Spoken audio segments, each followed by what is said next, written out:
When you're designing a new IT service, it's very important to make sure you really understand what the business need for availability is. And we're not helped by customers who come to us and say it has to be 100% available, it has to be available all the time. And if in IT you ever accept that kind of statement as your availability requirement, you're bound to get it wrong. I had one customer who made a really expensive mistake based on a requirement like that.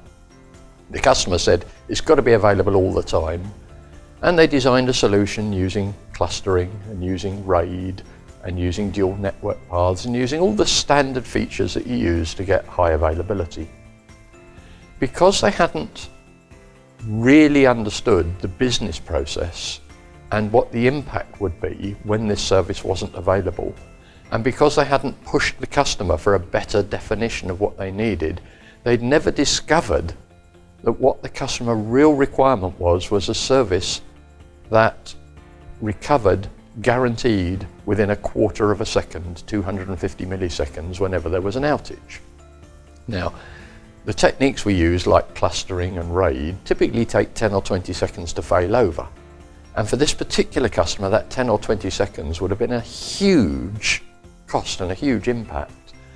So as a result, this IT solution, which they've been working on for about a year and a half when I got involved, they had to stop the project. They'd already spent about $10 million on it, and they had to start again with a new design.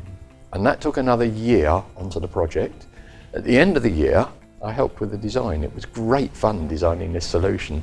We had a solution that could fail over within 250 milliseconds, regardless of what had gone wrong, whether it was a hardware problem, a software problem, a network problem.